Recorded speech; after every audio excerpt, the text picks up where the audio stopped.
तो चलिए छात्रों, हम लोग शुरू करते हैं अपने कबीर के पद। पहला पद देखेंगे हम लोग।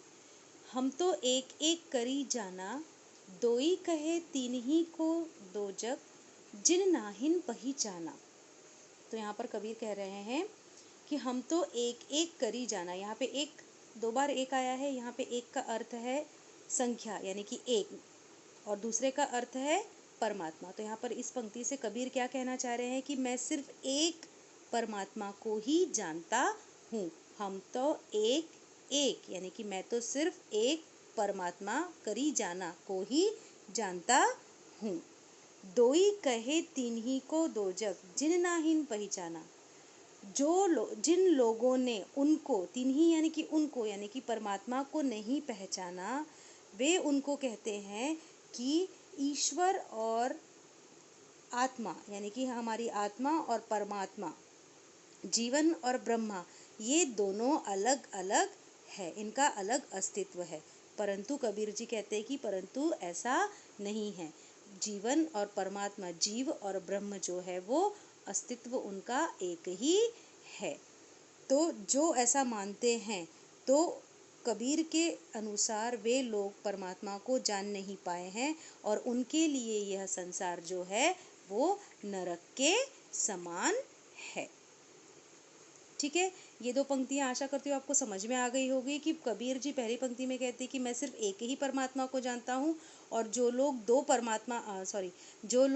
परमात्मा और आत्मा को अलग अलग मानते हैं, तो उन्होंने ईश्वर को नहीं पहचाना है और उनका दोजग यानी कि नरक में रहने के समान उनका जीवन है। संसार उनके लिए नरक है। आगे देखेंगे हम लोग। तो मतलब इन दोनों पंक्तियों से देखो बच्चों, यही समझ में आता है कि ईश्वर जो है वो एक है। पूरी सृष्टि जो है वो ईश्वर का ही स्वरूप है। देखेंगे हम आगे। एकै पवन एक ही पानी, एकै ज्योति समाना।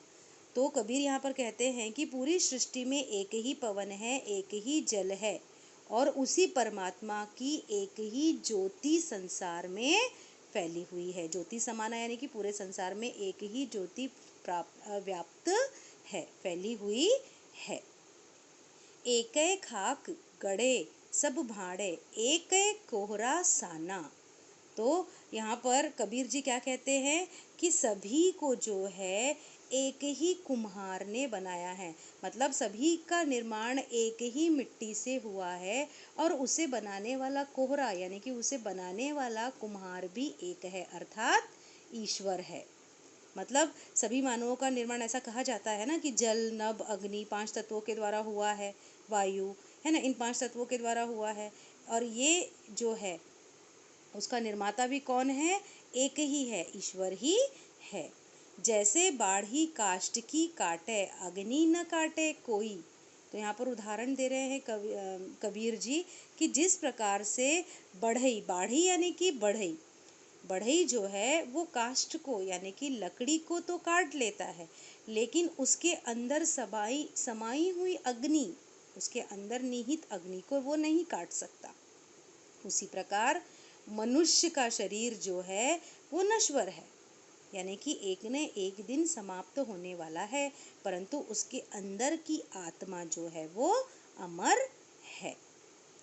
सब घटी अंतरी तू ही व्यापक, धरे स्वरूप सोई। तो यहाँ पर कबीर कह रहे कि सब घटी अंतरी तू ही व्यापक। सभी के हृदय में, घटी यानी कि सभी के हृदय के अंतरी यानी कि अंदर, तू ही व्यापक यानी कि तेरा ही अस्तित्व है, मतलब तू ही समाया हुआ है। धरे स्वरूप सोई, लेकिन सबके स्वरूप, सबके रूप अलग अलग है। मतलब सभी के हृदय में एक ही ईश्वर समाया हुआ है, परंतु सबके रूप अलग अलग है। माया देखी के जगत लुभाना, काहे रे नर गरबाना।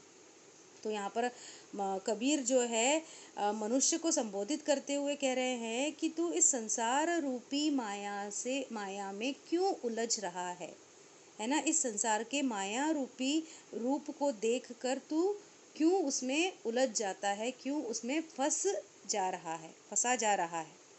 तो इस माया पर तू गर्व क्यों करता है, हे नर यानी कि हे मनुष्य, तू इस झूठी माया पर गरबाना यानी कि गर्व मत कर।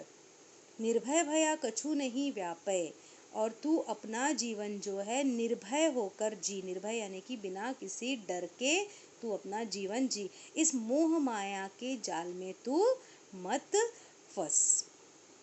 झूठी मोह माया का जो जाल है उस पर गर्व भी मत कर, और उसके अंदर जो है वो फंस भी मत। तू उससे मुक्त हो और निर्भय अपना जीवन जी, कहे कबीर दीवाना। ऐसा कबीर जो है वो हमसे कह रहे हैं। तो देखा छात्रों, किस प्रकार से कबीर जी ने इस पद के द्वारा हमें बताया है कि पूरे संसार में एक ही सत्ता विद्यमान है, वो है ईश्वर।